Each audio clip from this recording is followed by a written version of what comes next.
Hello, everybody, and welcome to Discussions in Orbit REXUS BEXUS Edition, our series of live interviews organized by Team DROPSTAR. If you're familiar with DROPSTAR, you know that we participate in the REXUS BEXUS Programme, a German-Swedish student program where teams from all over Europe are selected to design, build, and execute an experiment in one of the two available platforms, BEXUS being a stratospheric balloon and REXUS being a single-stage rocket.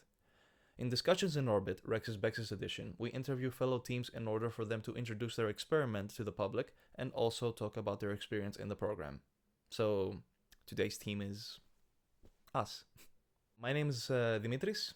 I am part of the science sub-team in DROPSTAR, and also later I moved on to mechanical, and towards the end also a bit of electrical, general just engineering bits of DROPSTAR to aid in its function.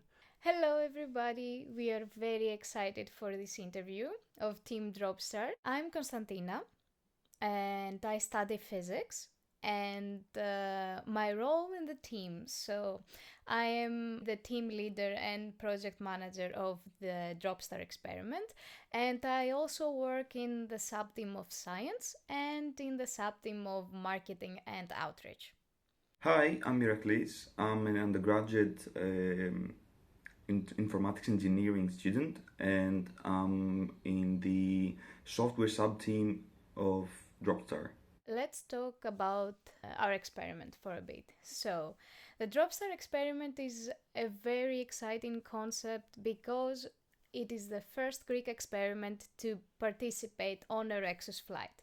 We were very excited to take on this challenge when we first began designing the experiment, and of course, we were accepted in the program. Dropstar essentially is an emulsification device that also has the capability to study the emulsion in situ. So, what will happen is that during the REXUS flight, an emulsion out of dodecane and ultra pure water will be produced in the Dropstar device, and it will also be studied in situ using two diagnostics that we have: a camera display that will record the emulsion during the entirety of the flight, and a special electric technique that is patented by the Department of Chemistry of our university, the Aristotle University of Thessaloniki.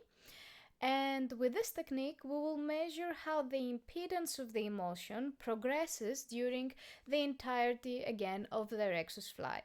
Now, by measuring the impedance of the emulsion, we can draw conclusions on how the droplets of the emulsion are actually distributed in the bulk of the emulsion, and that gives us clues on how the emulsion is progressing during the flight. Thank you to all the teams that sent in their questions, and I'm very excited to answer them. So let's begin. I believe first is Team Trace. Hey Dropstar, what's your favorite experiment part? Okay, so there are quite a few parts that I like in DROPSTAR. I think I tend to like machined parts quite a bit more than off-the-shelf parts. I think I'm gonna go with the cell because I also witnessed the largest part of its construction and the difficulties that were necessary in order to machine plexiglass and in order for it to be clear and flat enough to be able to film through. So I'm gonna go with our cell. Okay, my favorite experiment part is the IVED, I guess, because it's one of the first things that worked in our experiment. For me, I always thought that one of the coolest mechanisms that we have in the experiment is actually the movement transmission parts. If you actually see the Dropstar device, you can observe that we have a motor that is connected to a piston that is inside the cell where the emulsion will be produced, and we power the motor to move the piston so that we can produce the emulsion. And what connects the piston to the motor is actually a whole mechanism of movement transmission parts that transform the rotary movement of the motor to the linear motion of the piston. And I actually think that this whole mechanism is actually very cool mechanically. Hey Dropstar, what are the goals of your experiment? So that's a pretty straightforward question. The goals of our experiment are First, to observe an emulsion in microgravity conditions, and second of all, to make notes of differences in behavior in the microgravity conditions when compared to normal gravity conditions. We want to observe the behavior of the emulsion that will be produced during the entirety of the flight. So mainly during microgravity conditions, of course. This is like the gold time period that we want to see how our emulsion behaves. And of course, this is where we will be observing the collisions events. That is, two oil droplets coming together and forming a larger dotted droplet in microgravity, and see how that differs when compared to collisions in normal gravity. It is one of the destructive mechanisms that take part in emulsions. And we want to observe this mechanism because as the technology progresses, we are actually seeing that emulsions are used more and more in any sector, in everyday life, in industrial settings, but also in the space industry. And studying emulsions during microgravity actually gives us a clue on how they are going to behave in those space applications. So this is the primary and most important goal for us. Hi guys, this is Dan from Pier 4, and we are of course happy to also help and ask some questions because we really like DROPSTAR a lot. Hi Dan, thank you for being willing to send us your questions. We also like PR4 a lot. That is why we did an interview on you as well. We were wondering, what is the biggest challenge you faced during the project? That's a loaded question because there were a lot of challenges, I have to admit. I think that the biggest challenge was that we had to cooperate with different members from different sub-teams that we had no idea like how their teams work and what they need. I mean, if you ask me, that would be the lack of manpower. So we kind of found ourselves in the middle of the REXUS BEXUS program needing more people to do work. We didn't have a flow of new members. So a lot of team members had to change the time that they were putting on working for the team. So that was a big challenge that ended up having some members very, very overloaded with responsibilities. But yeah, it is definitely something to learn from. Another great issue that we faced was actually manufacturing some experiment parts.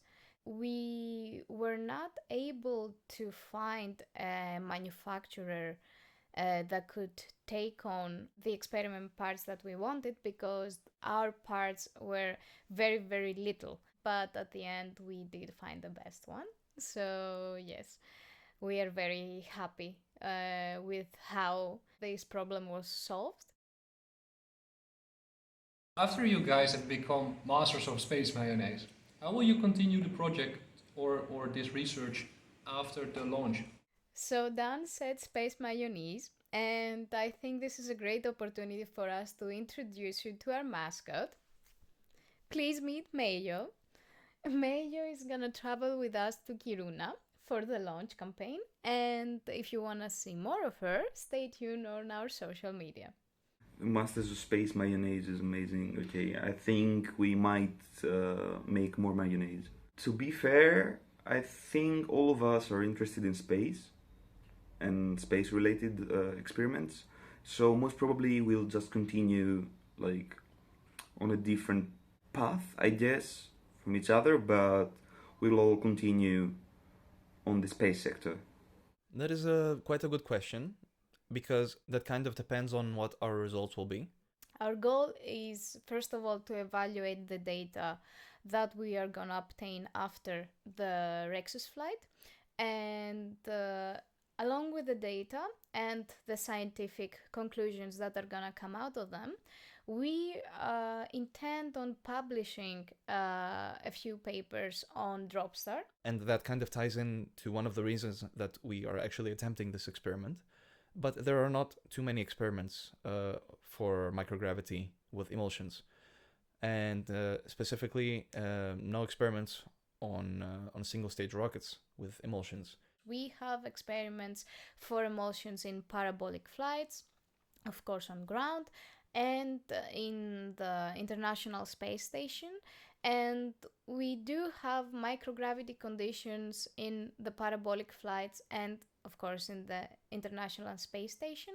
But they are different types of microgravity concerning both their quality and the duration in which the emulsion is actually exposed in microgravity. So it will be definitely very, very interesting to show these results to the public. And it will also be a great idea to share the data with the experts in the field in order to try to get the most out of our science. Since the weather in Greece is of course a lot nicer than the frozen coasts of Sweden, we were wondering, how are you preparing your experiment and your team for the launch campaign in Kiruna? So that's a very nice question, actually. I'll split it into two parts. So our experiment has been getting prepared for this ever since it started being designed. We thought of extreme cold and extreme heat in our design choices. During the design process, we made sure that thermally we were secure because our experiment is gonna deal with liquids. We have ultra pure water and dodecaine in order to produce the emulsion, and they are gonna be enclosed in a plexiglass cell, so a lot could go wrong if they freeze or if they get very hot. We made sure that everything is thermally secure before we proceeded. As far as our team is concerned, we actually just kind of started preparing for sort of like a skiing trip, let's say. To be honest, I was expecting it to have like minus 20, minus 30 degrees, because that's what I was seeing from all the stories from Kiruna on Instagram. But we spoke with Esme and she told us that it's gonna be about minus 2 to minus 8, which is fairly okay, I'd say. So just patching up like warm clothes and stuff. We had to get some equipment, new gloves, some jackets, and hope for the best. We hope that as Greeks we can survive during the launch campaign. Okay, so next team is Team Boomerang. Let's see what they sent us. Hey guys, this is Love and Sofia from Team Boomerang. Our first question for you is, what is a decision you took that in hindsight was really, really stupid, but you really believed that at the time? Oh, hi Luv. Hi Sofia. That is a good question. Give me a second, I gotta think about that one. There's so many choices.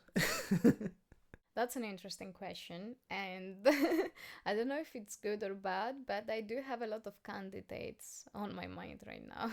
Okay, I decided not to choose one, but start stating things that took a long time to consider and ended up getting rejected.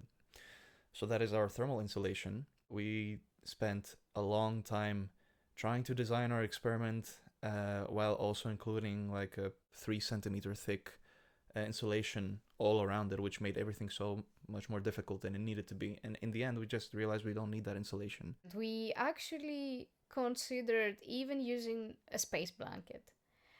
And yeah, that was not necessary at all. And the cool thing is that now we are using a very thin insulation, not to protect our experiment from the cold, but actually to protect our experiment from overheating by coming in contact with the module of the rocket. The second one would be is that we included rubber bumpers in our previous design to mitigate kind of the vibration risk.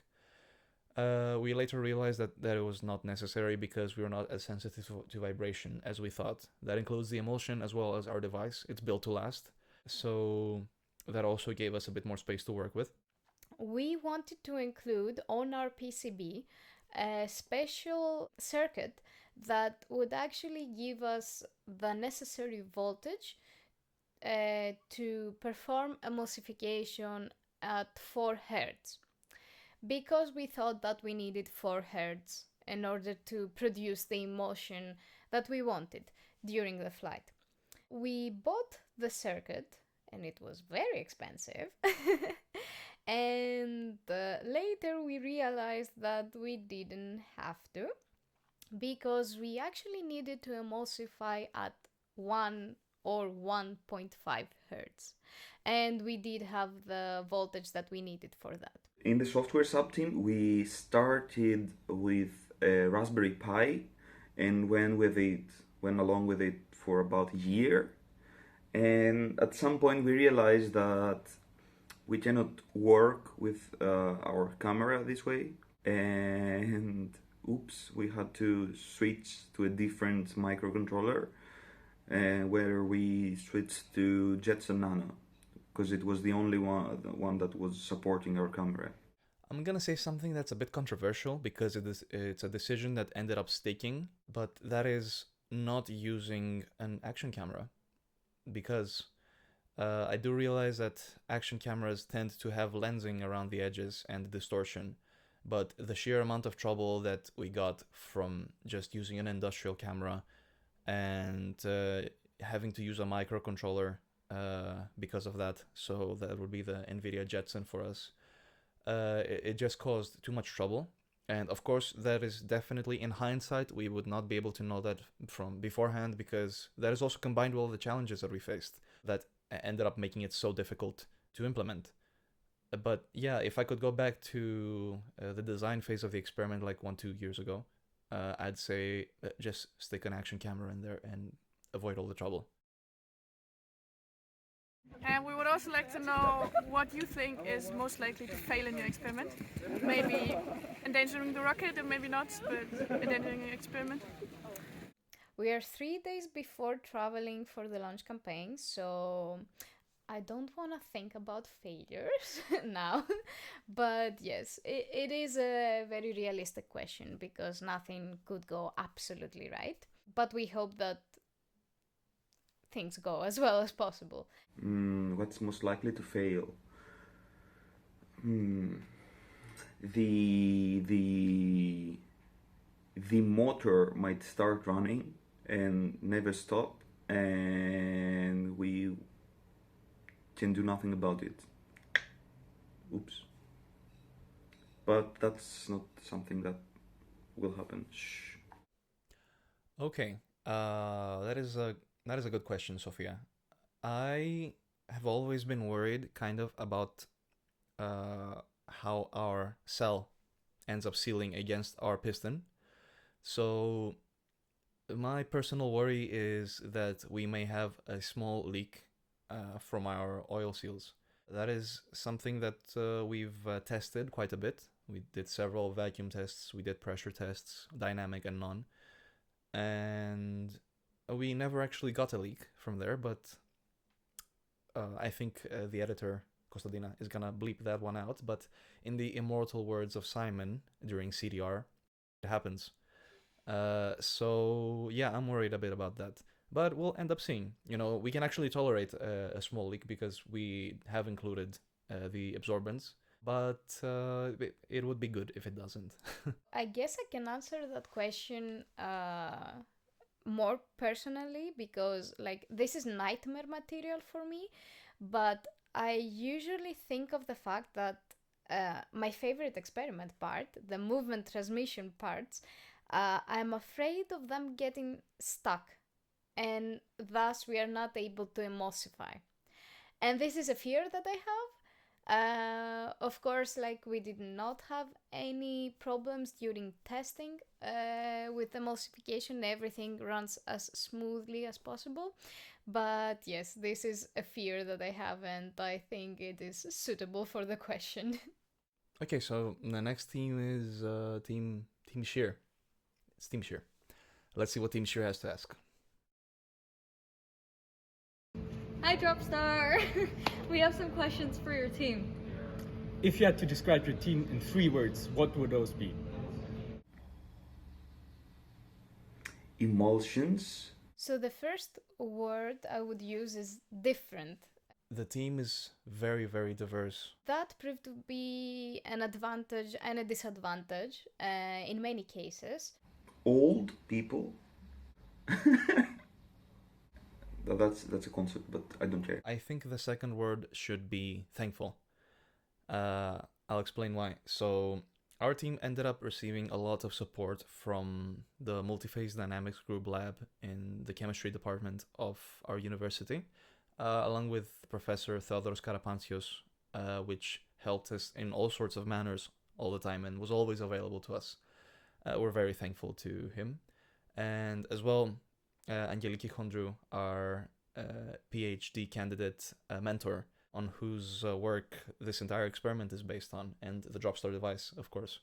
And also, I'd like to point out that we've received help from organizations and just people beyond our university, simply because they liked what we did. We've traveled throughout the entirety of Thessaloniki and beyond, trying to construct our experiment, and there were several people that were incredibly helpful beyond what they were required to do just to help us, and we are definitely very thankful to them. The second thing I would say, and my present self says that, is wiser. So I think that we have learned so many things during the REXUS BEXUS program in a variety of sectors, engineering and science and economics. It is very interesting the amount of things that you can learn by participating in the program, and I think it made all of us wiser. It's gonna sound kind of cringe, but I'd say empowered. Our experience throughout the REXUS campaign has empowered us to simply go out and do things. It showed us the difference between being on the drawing board, saying, oh, I'm gonna do this, and actually going out and doing it. These two things are nothing alike, and the only thing that can get you to realize that is if you're actually forced to do something. And that goes beyond just designing and building stuff. That also goes with we're empowered to work in teams in a much more orderly fashion now. Our communication with people has just improved so much. We've learned so many things, so I consider us empowered. And the third word I would use is understanding. And travels, that's the word. Okay, another question. If the DROPSTAR experiment could tweet anything before the launch, what would it be? So I'm not sure if I'm hearing tweet or tweak. If the DROPSTAR experiment could tweet something right before launch, what would it be? I'm very bad at this because I have no idea of Twitter. Like, I've never used it, and I don't know what is considered cool for Twitter. Adios? I don't know.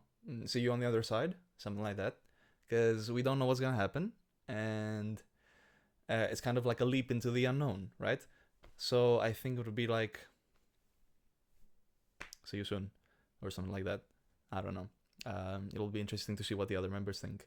I don't know. It would be something like "see you after the flight," or "I made it," because it is the first Greek experiment that made it to a REXUS rocket. So yeah, we made it. If it is tweak, that is a pretty straightforward answer, I think. So we need to tweak our camera settings, our software camera settings, that would be. The videos that we are obtaining are a bit brighter than we want them to be, and this might pose some difficulties into observing the emotion. So we need to reduce our gain through our software. And yeah, that is a small tweak that we'll have to discuss with the RB team. Hopefully that won't cause a problem. Having 60 FPS for camera footage, perhaps. Not just 10, but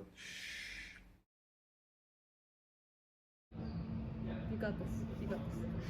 what song would best go with the DROPSTAR experiment? Drop it like it's hot. Okay, I got it. I'm not sure if I'm allowed to play it. I think that if it's uploaded, we'll get like a copyright strike. But it is Through the Fire and Flames by Dragon Force. That kind of sums up the experience some days where you just have to get something done. And you're really bolting it, you're running, you're in a rush because there's a deadline. There's always a deadline.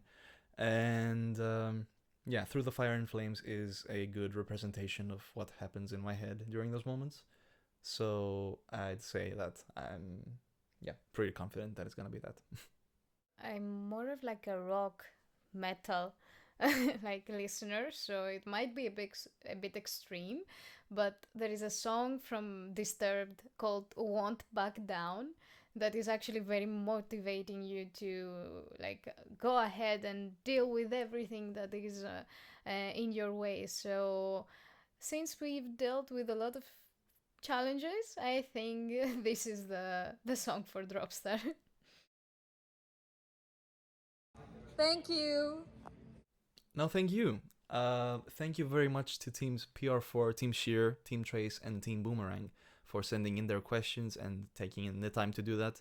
I very much enjoyed being interviewed.